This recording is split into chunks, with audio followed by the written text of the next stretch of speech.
Bind is back, baby! Riot just dropped some major news on us, and it's about all the changes they've made to a lot of players' favorite map. I've seen them all and think that this map has the potential to be great.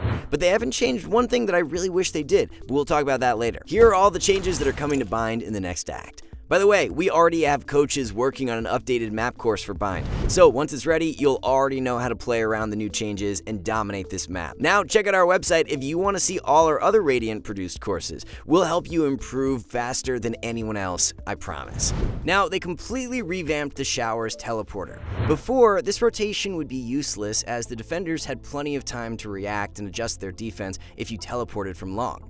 And if you didn't want to take the teleporter, this rotation from long to shower would take about 40 seconds. But now, with this new change, you can punish the defense for playing too reactively. Did they just teleport from A short, rotate back through market, take the long teleporter, and boom, you're right back into an A split. Now that it's literally right at the entrance of showers and the doorway is much wider, you can burst out to site almost immediately after teleporting. Kind of like on Fracture, where you kind of have to keep fighting in order to win. It feels like Riot wants to keep people in the action with this big change. Also, retaking shower just became easier. If you're playing long and the enemy team is running it down A, take the teleporter and you're instantly right outside of shower, either ready to retake or even pinch the attackers who are trapped inside. I love this change. And they kept these stairs where the old teleporter used to end. So this is still a good way to peek into showers if you're an attacker. They've also adjusted the inside of shower to allow attackers to not run into so many crossfires. This side is much harder to play in, and the entrance to site is much wider so that no longer are you going to be stuffed by mollies as easily. Now, they've also made plenty of changes to A site itself. Back on gate, they've added this small barrel that you can jump up on, and it's a lot easier for defenders to hold backside now. Beforehand, one molly would absolutely wreck anyone who was playing back here, but now there's a bit of verticality that defenders can use to swap up where the enemies need to aim, or they can just use it to dodge a molly. To discourage attackers even further from pushing back site, they've also removed this cubby from the A site back wall. When you're retaking, this should be one less angle to clear out. These changes were made to discourage attackers from taking back site and making it easier for defenders to hold it. Instead, they want attackers to play more on site. They've extended these crates so that you can actually play on triple and not have it feel like a one and done spot anymore. This is now an actual new spot to play on site. These changes have created an imaginary line through the middle of site that gives you an idea of what you're not supposed to cross as an attacker or defender.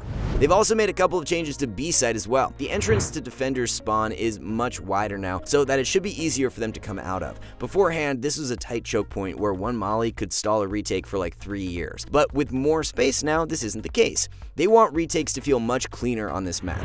This new vent that they've added near elbow should also give defenders a new spot to launch utility through. Before, your only option was to launch something from spawn through elbow or just chuck it through the spawn choke. Without a variety of options, utility became predictable and easy to play around. But with this change, this should make it easy to change up where your utility is coming from and clear outside. Retake should feel much easier with these new changes. Now, don't get me wrong, I love these new changes and I'm really excited to play Bind again, but they didn't touch hookah? I don't know how you guys feel, but I think that this was the worst part of the map. It's extremely close quarters, it's hard to clear, and the teleporter makes it extremely easy for defenders to play a crossfire in. With no change to this part of the map, this is still going to be a Raze-dominated meta. Even with her Boombot nerf, there's just no agent who can take this part of the map better than she can. Maybe this could be a good Gecko map? His wingman could clear hookah, his mosh pit is huge and takes up a lot of B site, and you could throw Dizzy through hookah's opening in the roof. Maybe there's still some changes coming, but we'll just have to wait and see. Okay, so that's all the Bind changes that Riot has in store. I love them all, and they should create a freshness throughout the map and help its identity. It feels like a reactionary-based map similar to Fracture.